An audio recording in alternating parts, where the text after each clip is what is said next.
The sun was already low over the hills of southern Italy as the tour bus pulled up to the rusted gates of Vetus, a rarely visited ruin of a Roman frontier outpost buried deep in the Apennines.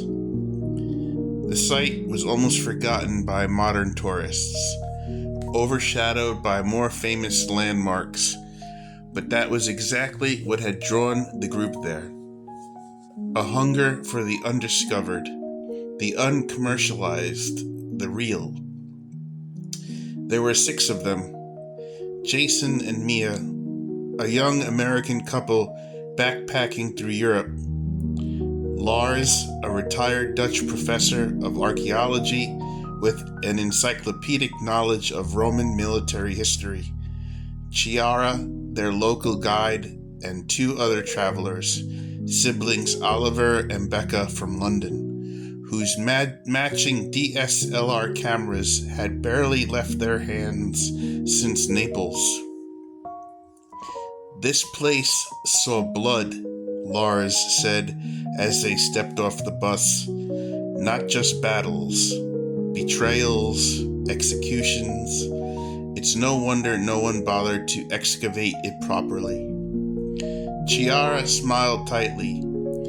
"Well, tonight you get the VIP tour. The guards are off duty and I have the keys. Just stay close and don't touch anything." The ruins were a cracked and overgrown skeleton of the past. Crumbling columns, collapsed barracks, what remained of a forum. Statues, half buried in vines, watched them pass like silent sentinels. "Wait," Mia said, slowing down. "Did you hear that?" Everyone stopped. The air had gone still. There was a sound, faint, metallic, a rhythmic clink, clink, clink, like armor shifting. Lars turned pale. "That's not possible." Chiara looked up sharply. "It's probably just rocks settling, or an echo." But the sound grew louder, and then from the far end of the ruined forum, a figure stepped into view. He wore a dented Roman helmet. His segmented armor shimmered as if wet. Even though there was no rain, his eyes glowed faintly gold in the dusk. And in one gauntleted hand he dragged a broken spear that scraped along the stone floor. Jason stepped back. "Is this part of the tour?" "No," Chiara whispered. "No, this is not part of the tour." The centurion raised his spear and pointed at them. His voice, when it came, was like stone grinding on metal. "Intrusi, avete vis vegliato l'ira del impero." Behind him, other forms began to emerge from the ruins. Soldiers, slaves, a woman in torn imperial robes, and something else. Something with too many eyes and not enough skin. And then the torches that Chiara had set along the path blew out. Darkness fell. A gust of wind tore through the ruins, hissing between the broken columns like whispered curses.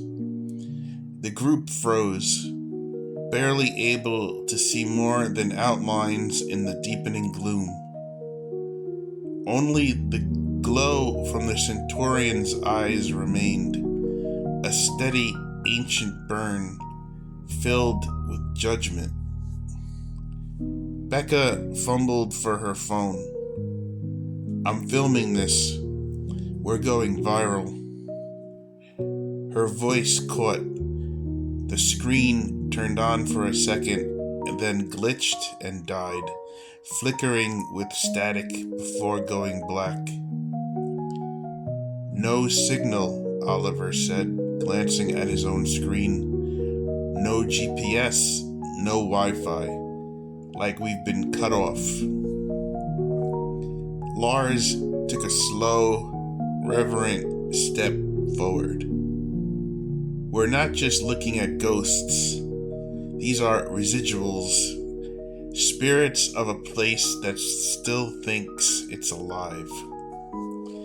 The centurion stepped closer. His armor did not rustle, it clanged. His eyes scanned the group as if weighing them. You trespass where Rome still stands. The oath, bound dead, do not forget.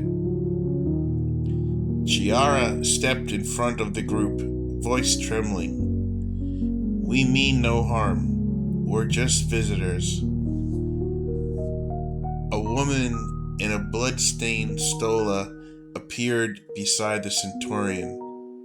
Her eyes were hollow, her jaw split on one side as if shattered in life. She whispered in Latin, her voice like the creaking of dry wood. She lies, they all lie. Burn them like they burned the temple. Suddenly, a scream pierced the night. Mia had turned and fled back toward the gate, but there was no gate anymore. The iron entrance they'd passed through had vanished, replaced by a solid Roman stone wall, as if the ruins had rebuilt themselves in the dark. Jason ran after her. Mia, stop! But as he rounded the corner, he vanished. One moment he was there, the next gone. No sound, no trace. Just the low, building chant of Latin voices rising from the ruins. From the past, from something buried that had never really died. Lars knelt down and grabbed a fistful of dirt, sniffing it. They've brought us back. Oliver's voice cracked. Back where? Lars looked up. Not where. When? The ruins of Reawakens were no longer ruins. Before their eyes, columns reassembled, marble reformed, banners unfurled in the windless air. The sky above had turned an eerie bronze hue. The stars were unfamiliar, and the gates of the old Roman fort opened with a heavy groan. Inside, drums began to beat. The drums echoed like thunder in a valley of bones, deep, ritualistic, and full of intent. The group stood paralyzed, watching as the half-rebuilt fortress welcomed them with impossible grandeur. A procession of spectral figures emerged, slaves bearing flickering torches, a priest with hollow sockets where eyes once were, and a standard bearer holding a tattered eagle high, the fabric twitching as if breathing. Becca clutched Oliver's arm. This is a dream, or a VR prank or something. This can't be real. But the air smelled of iron and rot. The ground pulsed under their feet. The ghosts were not translucent, not hazy or floating. They were solid, wrongly solid, as if flesh remembered its weight out of spite. Chiara turned to Lars, her voice barely audible. If we've gone back, then we're part of the curse. Lars didn't answer. His eyes were wide, fixed on the priest. He's a Flamen Dialis, Lars murmured, a high priest of Jupiter. But they were never stationed out here unless... The priest raised a hand and the drums stopped instantly. The silence hit like a blow. He spoke in perfect Latin, his voice cutting through the air like a blade. You cross time as thieves, not pilgrims. You walk with unclean feet upon sacred blood. There must be a reckoning. Suddenly, torches along the stone path flared to life, casting long shadows of the group behind them. The road to the inner sanctum had been lit. They want us to go in, Chiara said. Jason's voice cracked behind them. Don't.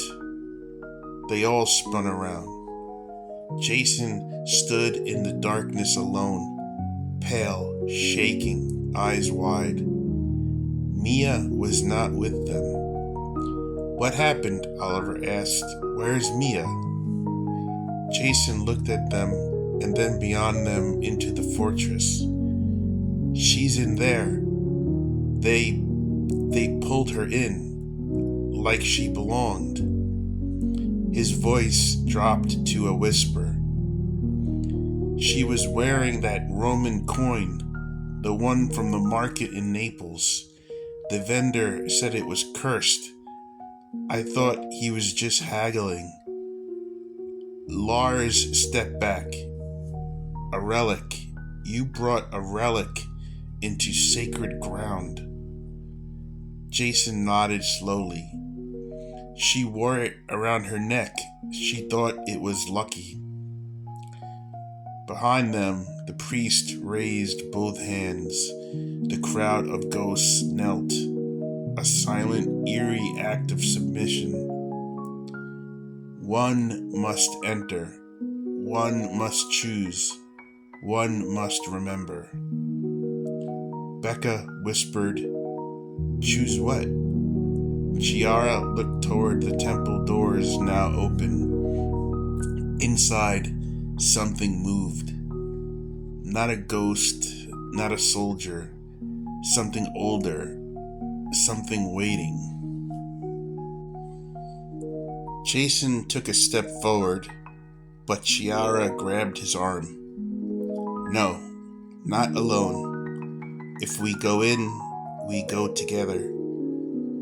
Becca hesitated. What if we just don't? What if we stay here until morning? Lars shook his head. There is no morning here. Not anymore. Time obeys different laws now. We're on Roman ground. Cursed Roman ground. The Empire never left. It just sank and waited.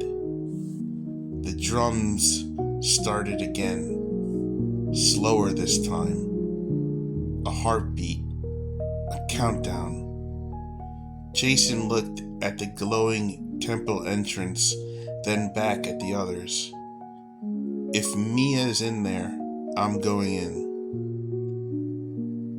Oliver exhaled, tightened the strap on his camera. Then I guess we are too. They walked in silence toward the temple. As they stepped through the archway, the temperature dropped. The walls inside were impossibly intact. Polished marble, columns gleaming like they had been carved yesterday. Mosaics on the floor showed scenes of sacrifice and triumph. emperors crowned in flame, centurions standing atop piles of bodies. But the deeper they went, the more the imagery changed. Soldiers kneeling before shadows with too many arms, senators offering hearts to serpents, a woman veiled in gold, always in the background, watching. Jason stopped at one panel and touched it. That's her, Mia, that's her face. The mosaic indeed showed a woman, identical to Mia, kneeling before the veiled figure. Her eyes were blank, her hands held out the coin. Suddenly, the hallway shook. A groaning, grinding sound echoed ahead, as if ancient stone were waking up. And then a voice whispered, not into their ears, but into their minds, "Return what was stolen." A door appeared at the end of the corridor, just a black stone frame, pulsing faintly. Jason turned the coin over in his hand. She was wearing this. She didn't steal it. She bought it. Lars swallowed. That doesn't matter. To them, she's a vessel. The coin's just a key.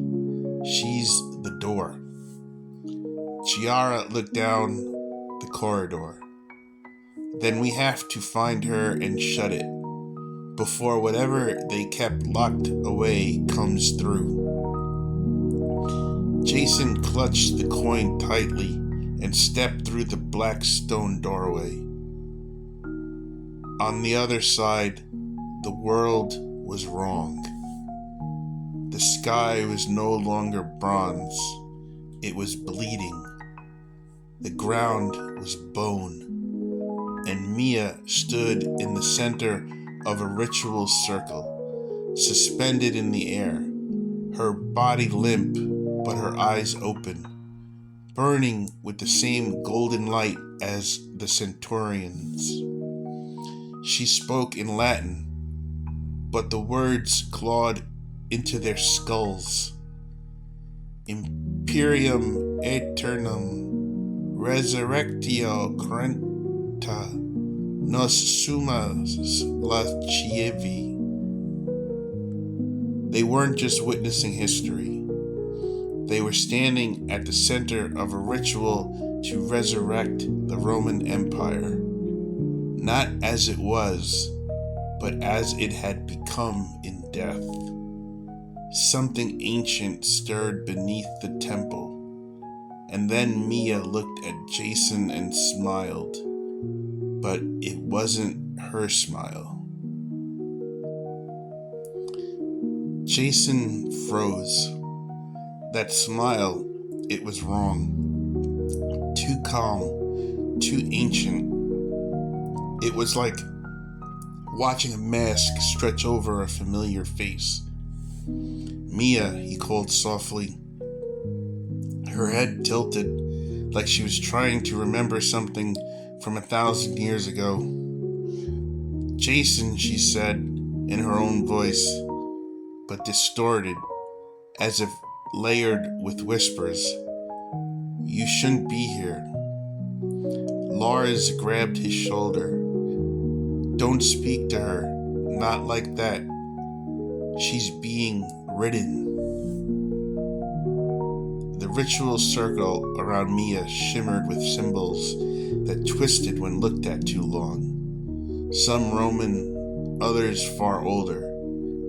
The veiled woman from the mosaics now stood behind Mia, towering and silent, her hands resting gently on Mia's shoulders.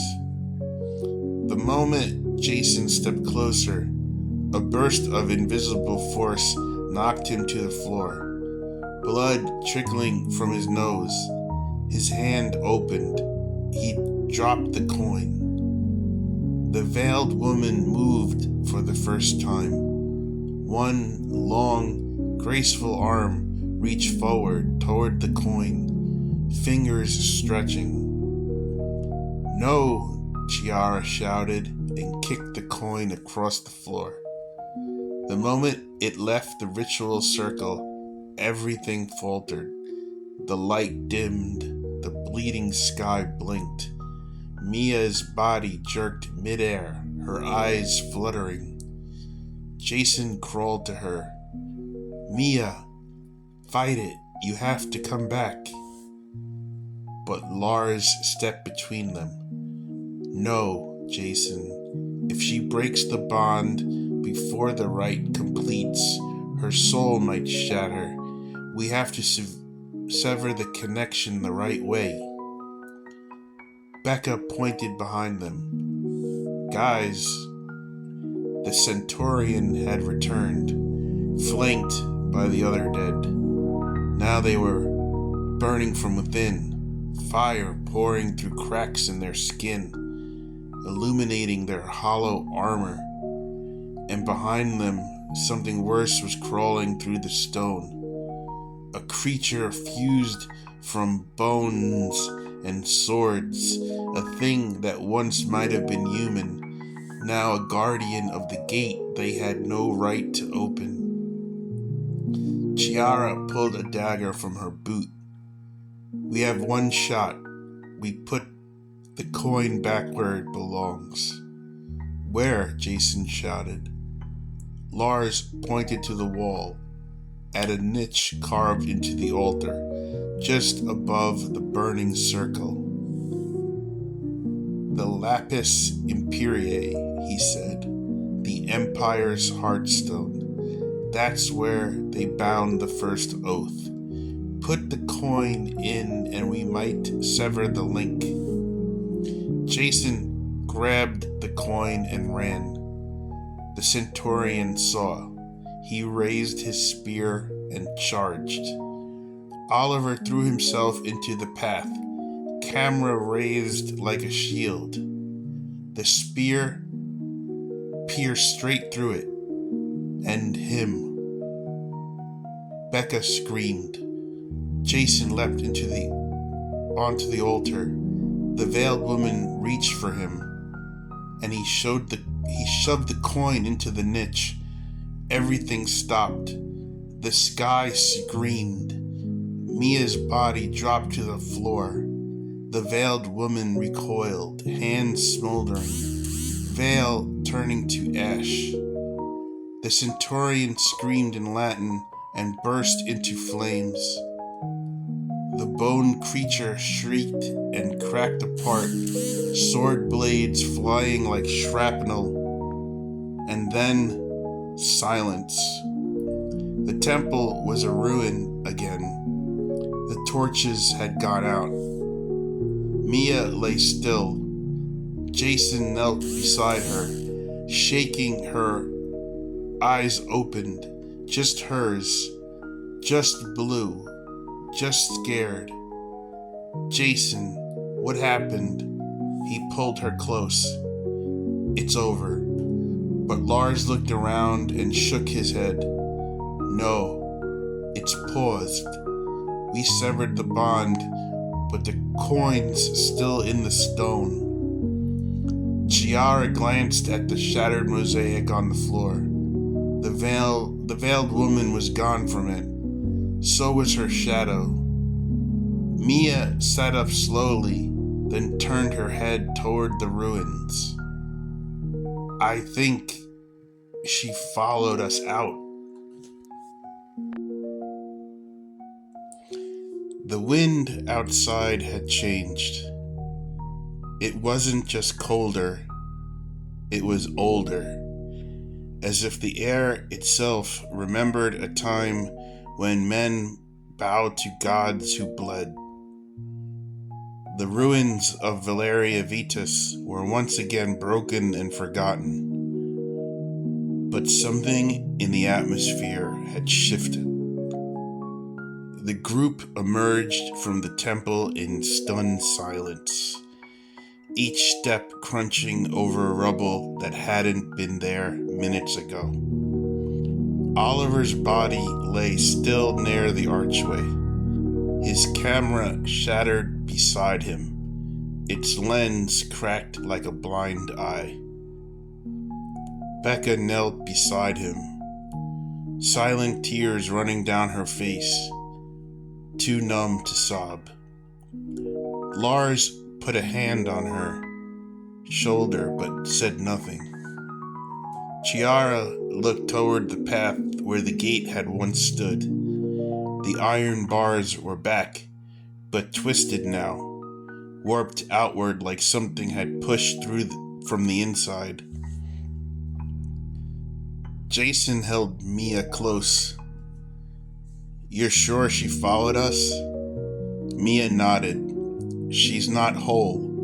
She couldn't cross completely, but something of her did. A breath, a thought, a seed." Lars turned to her, eyes wide. "You touched the Empire's heartstone while still bound. It used you as a conduit. That's why the Veiled One latched on you. That's why the Veiled One latched on. You weren't just the key. You became the doorframe." Mia swallowed hard. "Then close it. Tell me how to close it." But Lars only looked at the sky. The stars had changed again, just slightly. Constellations wrong by a hair. A sense of pressure in their skulls, as though they were now being watched by something that hadn't noticed them before. "There's no closing it. There's no closing it," he said finally. "Not fully. The coin sealed the gate, but she's in you now. She'll learn. She'll wait." Becca looked up. "What if we destroy the coin?" Chiara shook her head. "It's not a coin, not anymore. It's a vow. You can't melt a vow." Then Mia blinked and said something under her breath, a phrase none of them recognized. Jason leaned in. "What did you say?" I don't know. I didn't mean to." Becca stood, fists clenched. "So what now? We just go home and pretend this never happened?" Oliver died. Mia's possessed. We're marked. "No," Lars said, steeling himself. "We go to the Vatican archives, or Delphi, or whatever's left of the Mithraic temples. Someone out there remembers this goddess, this empire beneath the empire." He turned to Mia. "And you learn how to keep her locked inside." Mia nodded slowly, fear mixing with the resolve. Jason looked around the broken forum one last time. "Do you think we'll be safe?" Lars answered without looking at him. "No, I think Rome remembers us now." As they walked toward the road, the shadows of the ruined columns stretched unnaturally long behind them, each one bending slightly toward Mia. And behind the temple walls, in a place where no one stood, a single whisper stirred the dust. "Imperium Aeternum." 2 weeks later, New York City, night. Mia stood in the apartment she used to call home, staring at her reflection. She didn't recognize her eyes anymore. They were still blue, still hers, but every now and then, for the briefest flicker, something gold rippled through the iris, like light catching the edge of a coin beneath deep water. Jason sat on the couch behind her, scrolling endlessly through reports, forums, and news articles. He was thinner now, and his stubble had turned to a beard. He barely slept. "I found something," he said. "A missing professor from Bologna, last seen researching pre-Augustan cults. A symbol matching the one from the altar was found on his wall in blood. No leads, no signs of struggle. Mia didn't turn." Same one from the mosaic?" "Exactly the same." She closed her eyes. She could still feel the veiled woman moving somewhere in her. Slow, quiet, watching, never speaking, but always there. Like her soul was sharing a room with a sleeping god. "I had a dream last night," Mia said. Jason looked up. "Yeah?" She was walking through Rome, not the ruins, the real Rome. Columns, forums, the Senate, but everyone was silent, frozen like statues. She finally turned to him, and then they bowed, all of them, to me. Jason stood, trying to stay calm. "It's just a dream. Maybe it's just bleed through from the ritual." "No," Mia whispered. It felt like a memory. There was a knock at the door. Jason tensed. Mia walked over and opened it. Chiara stood there, soaked from the rain, holding a manila envelope under her jacket. Her eyes were wild. "You both need to see this." Inside were satellite photos. Rome, Jerusalem, Istanbul, Delphi, Petra. All of them showed sudden shifts in the terrain, cracks opening where there had been none, ancient structures stirring, underground vaults triggered by seismic pulses, and one photo that made Jason sit down.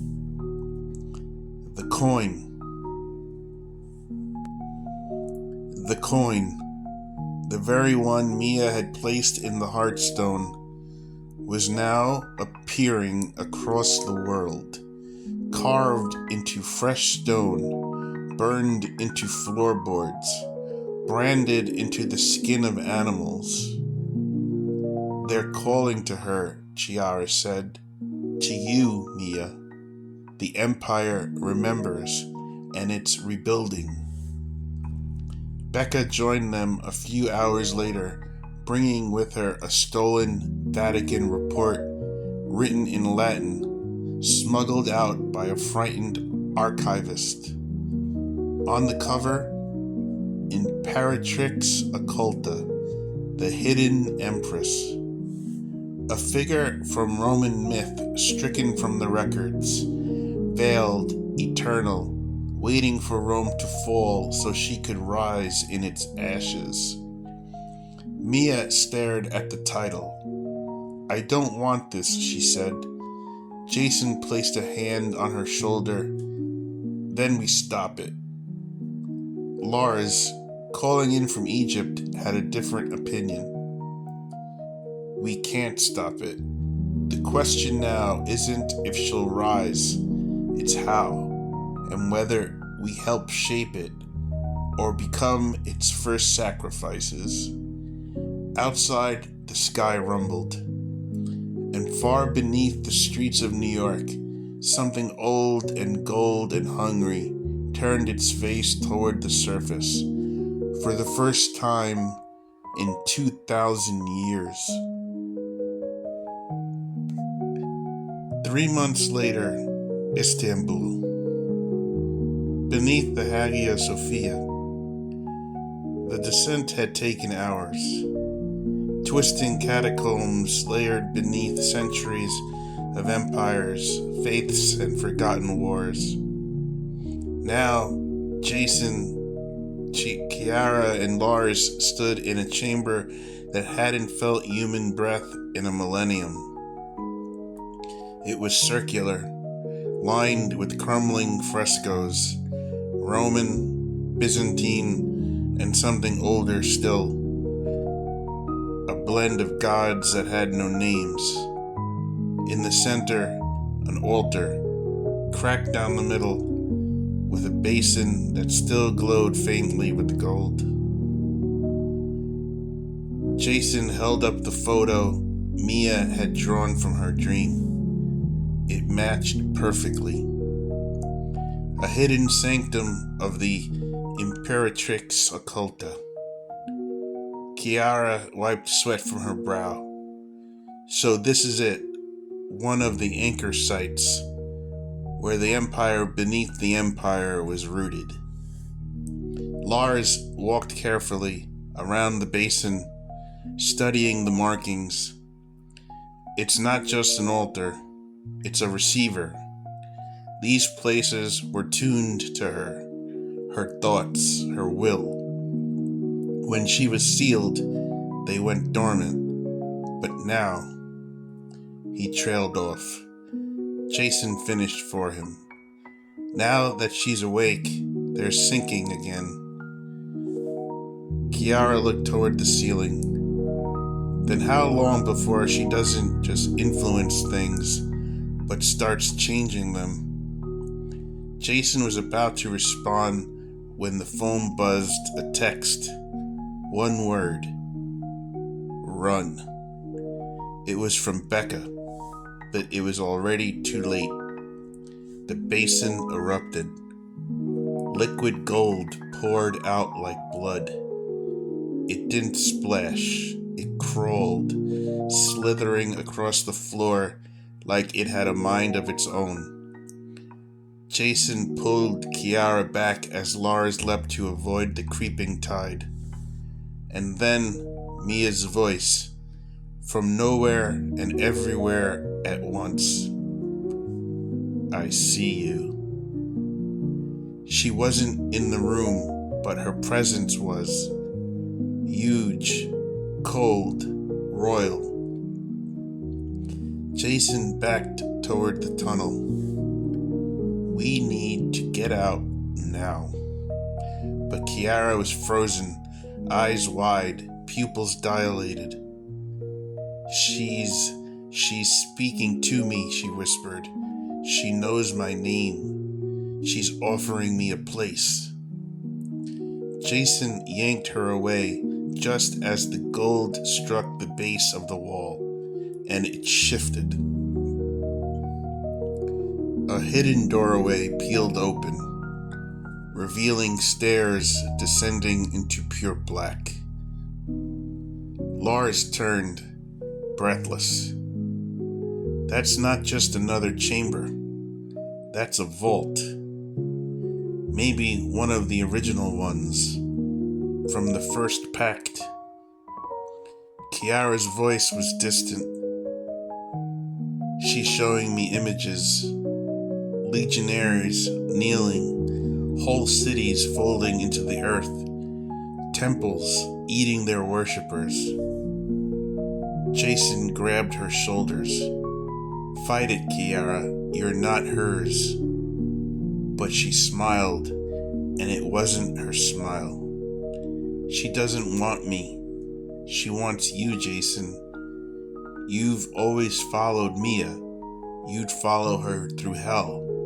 And now, she leaned in. You're already halfway there. Suddenly, the floor tilted. The whole chamber shuddered. The vault was opening wider. And behind them, in the dark, something stepped out. It wore rusted imperial armor. Its face was shrouded in a veil of black chains, and its eyes blazed with the light of every empire that had ever fallen. It wasn't just a ghost, it was a herald, and it had come to collect a soul.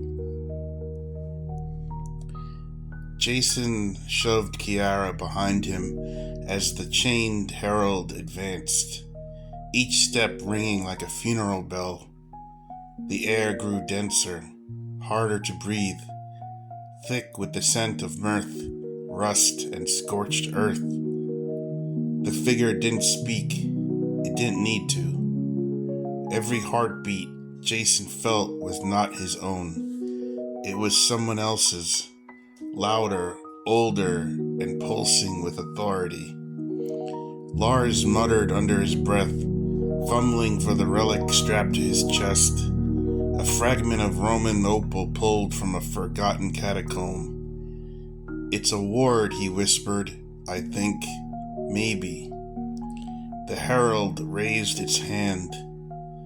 The gold pooling across the floor recoiled like it had been struck, then leapt forward toward Jason, forming a thin, bladed tether between him and the figure. Jason staggered, hand to his chest. Kiara screamed. "It's choosing you, marking you." Jason's mind exploded with images. Armies in shadow marching to a throne without a face. A city rising not from stone but from memory. Mia standing on the steps of a golden ziggurat, her eyes glowing, a crown of fractured time on her brow. And himself, kneeling at her side. "No," he growled, fighting the vision. "No." The tether pulled tighter, drawing blood from his palm. Lars hurled the opal shard at the gold.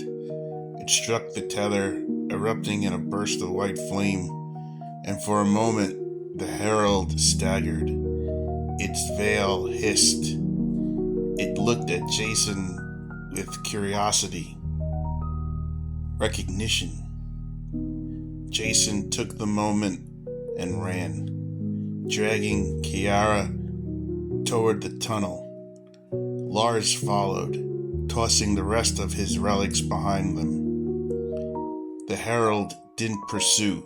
It just stood there, watching, waiting. And then it raised its hand again. This time, not to Jason, to the world. 5 days later, global seismic bulletin. Mysterious tremors across 6 ancient sites. Simultaneous temperature drops at former Roman outposts. Monuments bleeding gold. Whispers in Latin recorded in empty halls. A child in Tunisia begins speaking in archaic Roman legal code. New York, Mia's apartment. Mia knelt in the center of a salt circle, hands trembling. Candles flickered violently around her. Jason burst through the door, pale, drenched in sweat. "You saw it," she said, before he could speak. He nodded. "I saw you, wearing that thing's crown." Mia closed her eyes. "She's pushing harder, not just through me, through the cracks we made. She's preparing a capital, a new Rome." And the herald? He was the first, the Emperor's shadow. He marks the chosen. Jason held up his hand. The scar from the tether glowed faintly gold beneath the skin. "I think I'm part of this now." Mia looked at him, truly looked. You always were. Behind her, the map of ancient Roman territories lit up, each pin now pulsing in time with Jason's heartbeat. Lars' voice crackled through the speakerphone. We've identified 12 anchor sites. 5 are active. If the 6th ignites, we're beyond exorcism. Becca joined in. So what's the plan? Stop her? Jason stared at the map. No, we can't stop her. He looked at Mia. But maybe we can choose what kind of empress she becomes. Outside, thunder rolled, but it sounded like marching feet.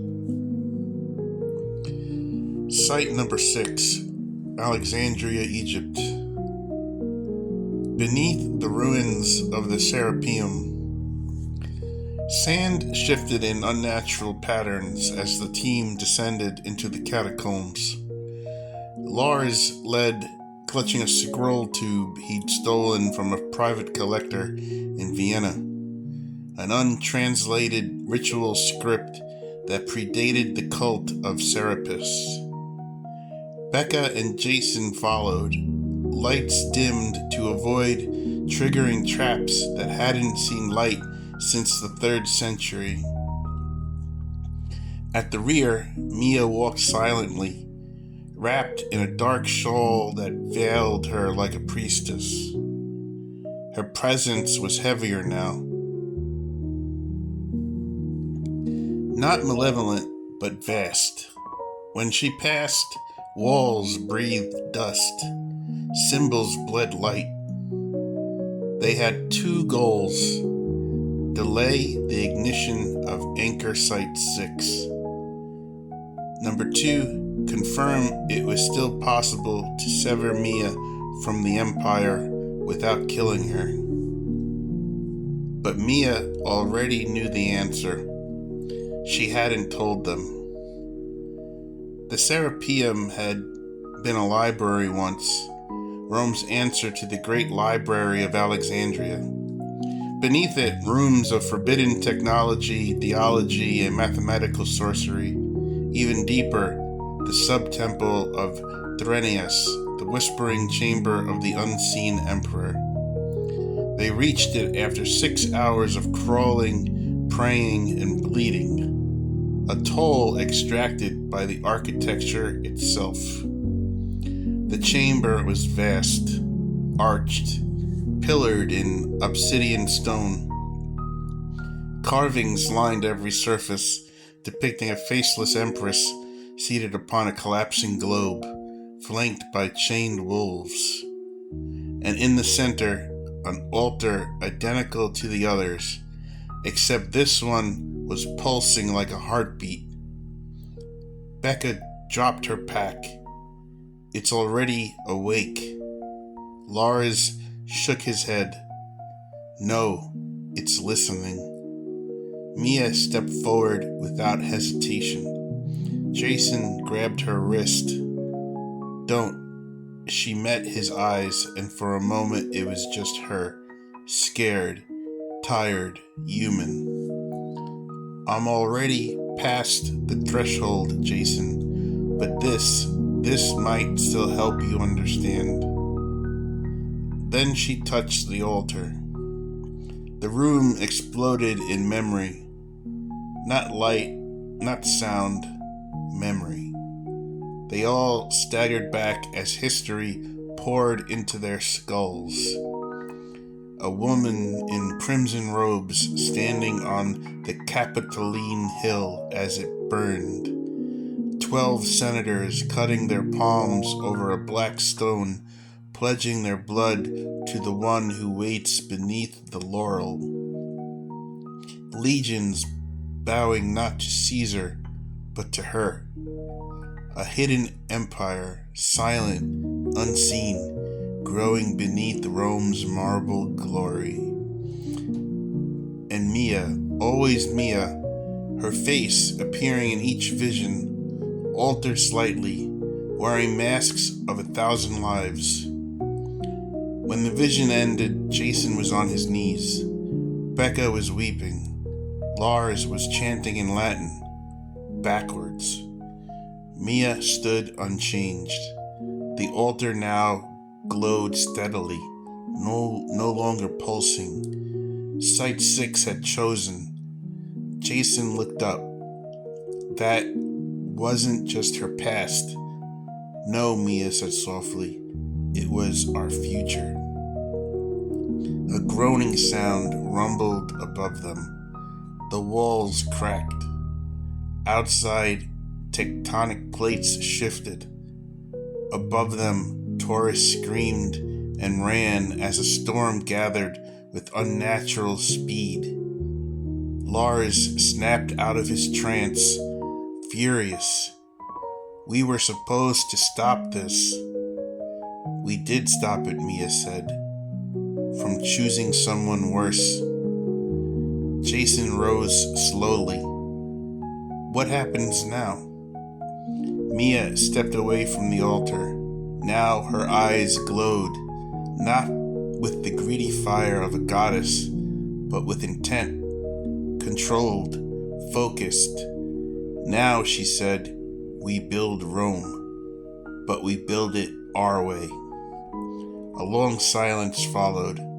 Then Lars spoke.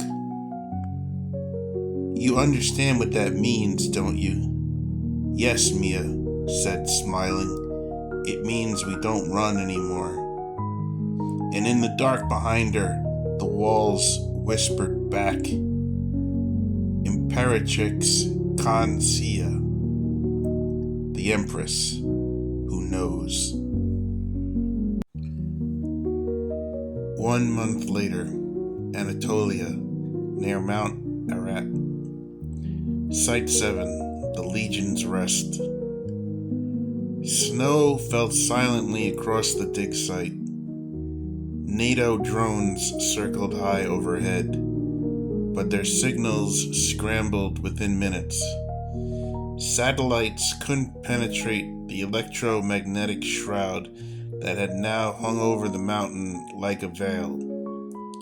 What new local reports emerged spoke of earthquakes, lights, chanting in forgotten tongues, and men in antique armor standing perfectly still beneath the stars.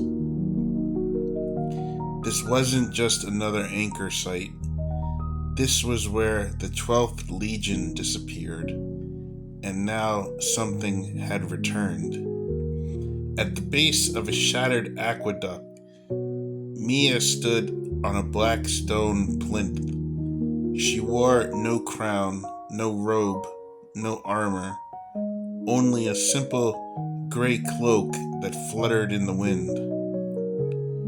But around her, hundreds of others had gathered, men and women awakened by her presence, drawn from every continent, claiming visions, dreams, callings, ex-soldiers, archaeologists, priests, refugees, the lost. They called themselves the Veiled Assembly.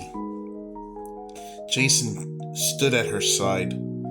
He wore the scar on his palm like a sigil. Not a servant, not a worshiper, something else, something new. Becca approached from the makeshift control tent, her breath visible in the air. We're almost ready. The last of the inscriptions are in place. This is the final site before the circle completes. Mia didn't look at her. She was watching the ridge. Chiara appeared there, silhouetted in moonlight. She descended slowly, carefully, like she was walking between two worlds. Lars followed, carrying the final relic, a bronze eagle standard recovered from the Tiber's depths, its wings etched with the names of forgotten emperors. It glowed faintly with golden fire. "They're coming," Kiara said. "All of them. The Vatican, M16, MI6, the Turkish army, and something else. Something not on any side." Jason tensed. "The Herald?" Kiara nodded. "And he's not alone this time."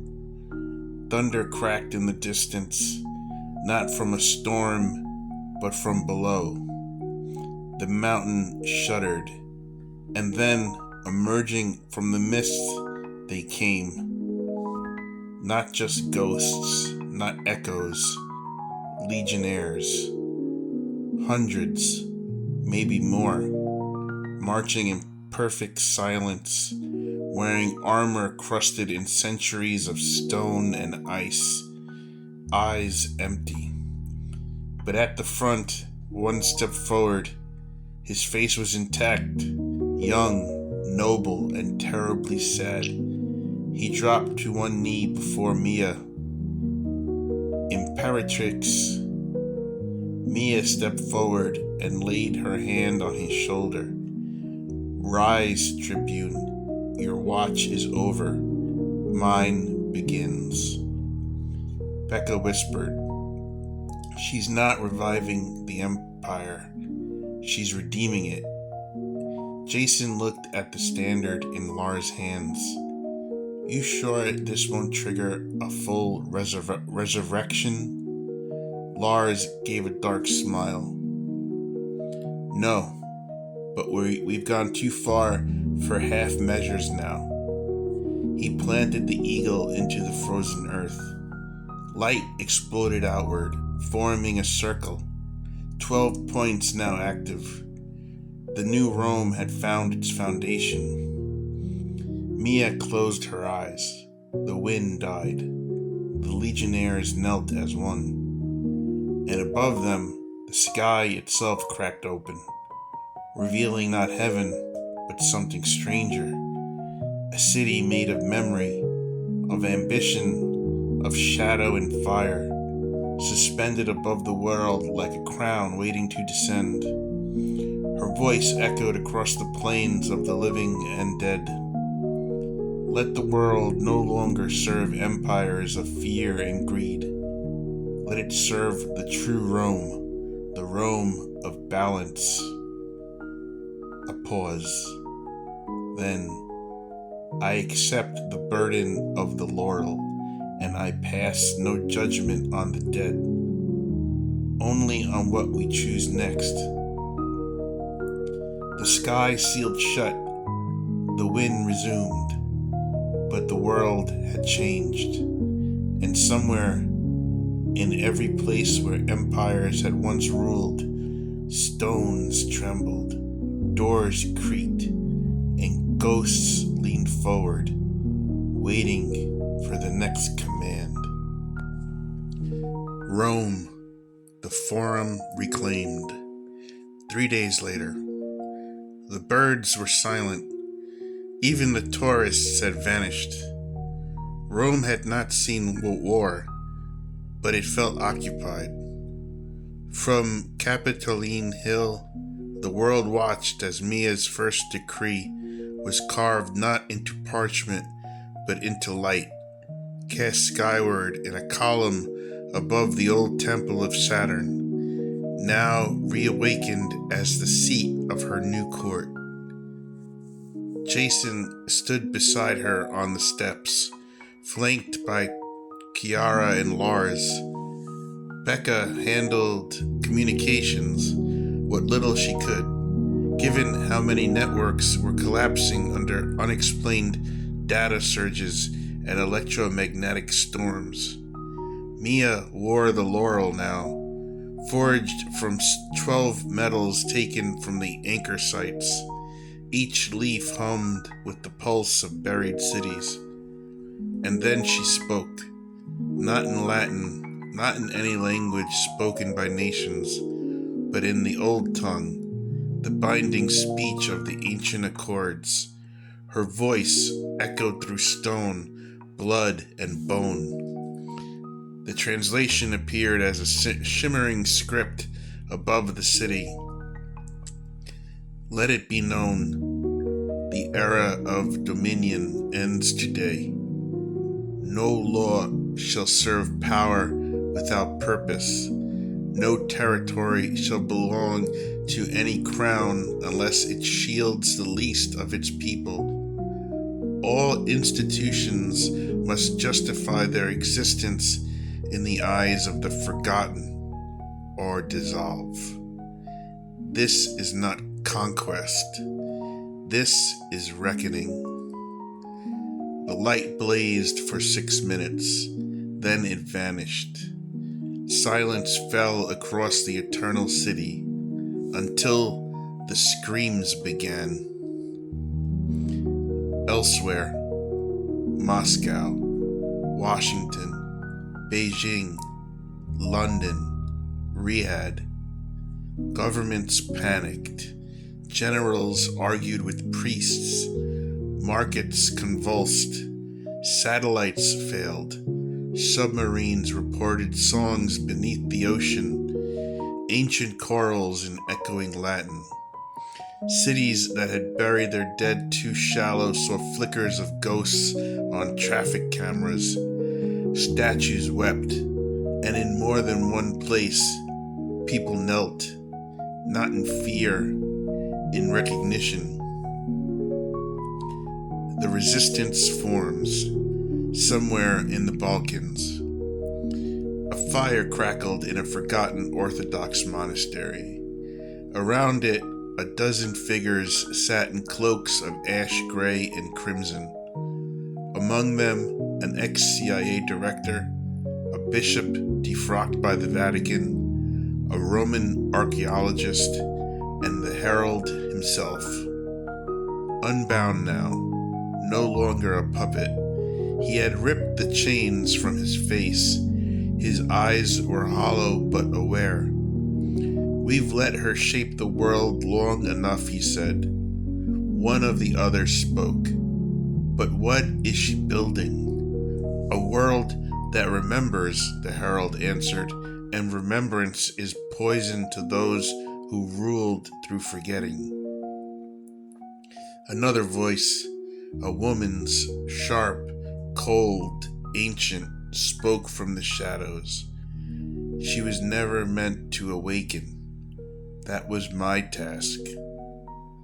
The room froze. She stepped forward. A woman in full Roman armor, but not of this age. Her face ageless, her name unspoken since the fall of Palmyra. Zenobia returned. Let Maya rule for now, Zenobia said. Let her believe she is empress. She smiled. When it's done, the world will kneel to me. Alexandria, Temple of Reconciliation, formerly Bibliotheca Alexandrina.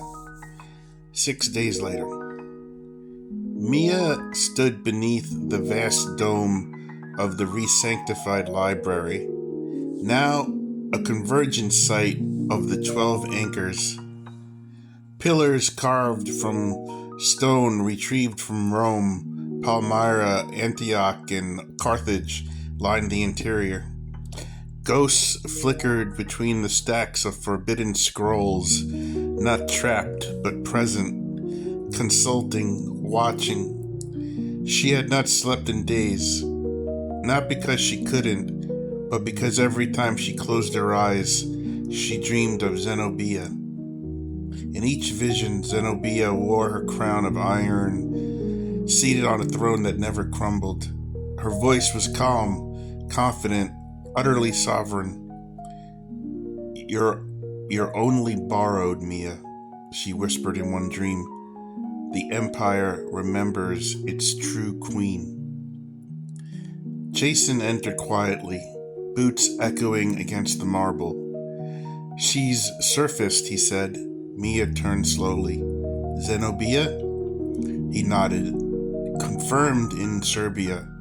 She's building her own tetrarchy, ex-military, sorcerers, Roman reconstructionists, and she's recruiting ghosts, not rescuing them like you do, binding them. Mia winced. I knew she'd come. The moment the last anchor activated, she would have felt the echo. She's not a ghost. She's an imprint, a living idea, as strong as any god.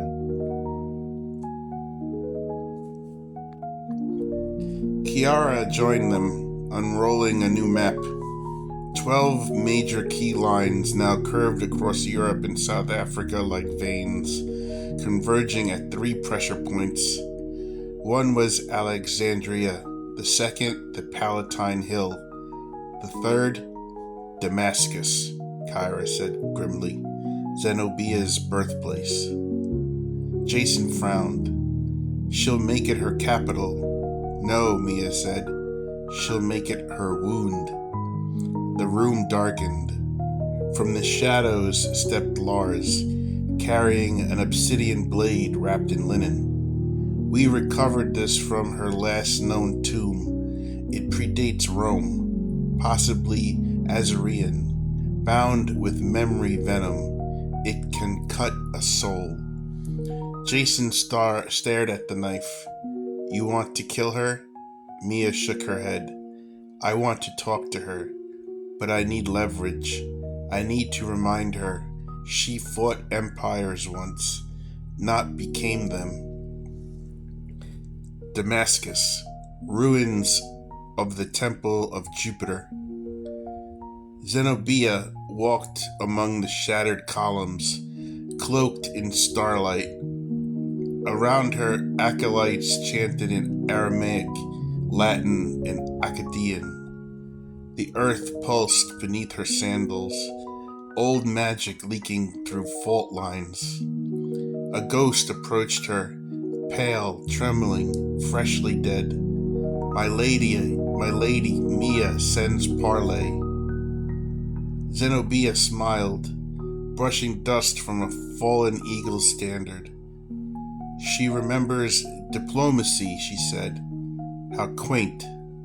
She reached into her satchel and pulled out a sealed scroll. Her reply, written in blood and gold. Take this to her. The ghost vanished with a flicker. Behind Zenobia, her general appeared, another echo from Rome's lost dreams. We attack at the next conjunction, she nodded. But not to destroy, she said. To test her. If she falters, we unseat her. If she stands, her eyes glittered. Then I make her my heir. Later that night, the scroll opens itself in Mia's hands. The message is short. Your empire is beautiful, child, but you forgot one truth. Rome was never meant to share a throne. Signed, Z. Mia set the scroll down slowly. Jason looked at her. She's coming, isn't she? Mia didn't answer. Instead, she turned toward the window. And there, across the desert, thunder cracked again. Not from storms, but from something walking across history itself. Zenobia was on the march. 2 days later, en route to Damascus, the pilgrimage road. The caravan moved like a mirage through the dunes. War horses, armored transports, and a dozen veiled assembly standard bearers. No banners flew, only the insignia of the broken laurel and serpent, Mia's symbol of reclamation and reckoning. It was a force meant not to conquer, but to witness, to guard something ancient. At its center rode Mia, cloaked in black, with a circlet of laurel fused from the 12 anchors.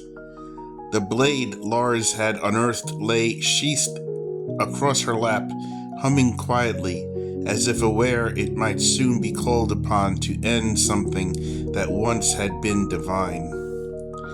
Beside the road, Kiara, silent but resolute, carrying no weapon, only a scroll case containing the final charter. Mia's vision for a world beyond empire, intended for all who would listen. Behind them, Jason, Lars, and a delegation of priests, scholars, and ghosts. Above them, the sky had taken on a new quality. Dusky violet at noon, thick with charged air and whispering clouds. Nature itself had begun to feel the pull of Rome's rebirth and its challenge. Damascus, outer walls, nightfall. The once crumbling gates of the city had changed, not rebuilt, rewoven. Mosaic patterns now shimmered and shifted, telling different histories depending on who looked. Soldiers stood watch, some breathing, others clearly not. All bore the mask of Zenobia's tetrarchy, a phoenix encircling a globe, wings tipped in flame. Mia's envoy rode forward first, a young girl in ceremonial robes, no older than 10, flanked by 2 silent specters. She held aloft a white scroll wrapped in gold thread. The guards didn't move, but the gates began to open. No words spoken. Zenobia was ready. The Garden of Echoes, deep within Damascus. This was not part of the visible city. This place existed beneath and above, layered into Damascus like a hidden verse in a holy text. Carved from petrified olive trees and ancient stone, the garden pulsed with timelines.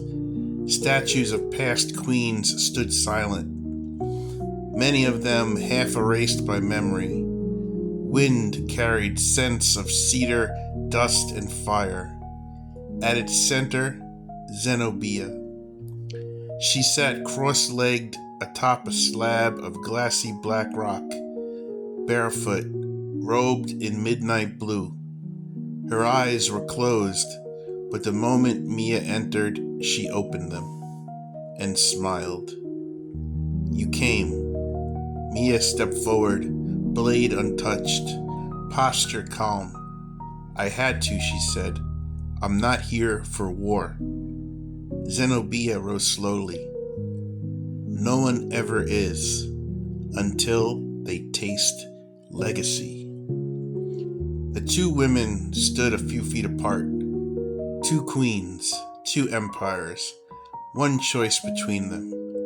Jason, Kiara, and Lars waited at the edge of the garden, flanked by both ghosts and living warriors. They didn't dare interrupt. Zenobia gestured, and a ripple passed through the stones beneath them. Shall we speak in truth? Mia nodded. And suddenly the garden folded. The trees, statues, sky peeled back, revealing a space of pure light and thought. A memory plane formed from Rome's essence itself. They now stood in a perfect simulacrum of the Forum as it was before its fall. Birdsong, columns unbroken, the sky the color of fresh marble. Here, nothing could lie. Zenobia turned to Mia, now wearing her ancient armor, identical to the sculpture known to scholars. She looked timeless. You awakened the empire, she said, but you offer it peace, balance, restraint. Why? Because the old way always breaks, Mia replied. It devours its builders. I'm not here to reign. I'm here to release what was trapped. Zenobia laughed. Empires don't trap, child, they shape. And if you're not shaping the world, someone else is. Mia stepped forward. I don't want the laurel if it means becoming what I swore to destroy. Zenobia's expression changed. Flicker of respect, then sorrow. Then you've already lost. The plain shuddered. Suddenly, behind Zenobia, the phantoms of her empire emerged. Legions, scholars, chained gods, even lost cities. Behind Mia, her ghost rose, the veiled assembly, the broken, the forgotten, the builders. The duality of Rome revealed. Zenobia lifted her hand. You offer a Rome of mercy. I offer one of order.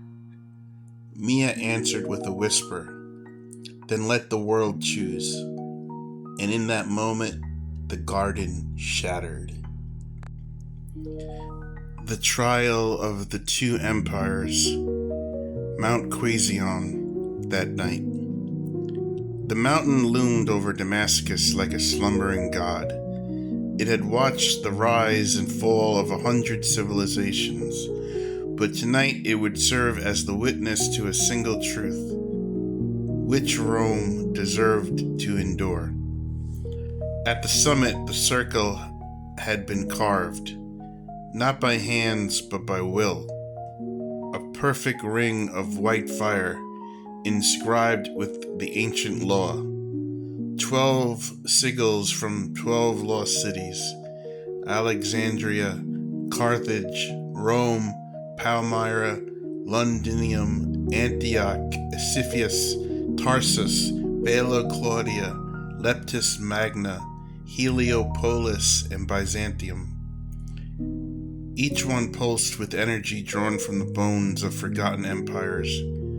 Mia and Zenobia stood across from each other, cloaked not in armor but in intention. No swords drawn, no legions present.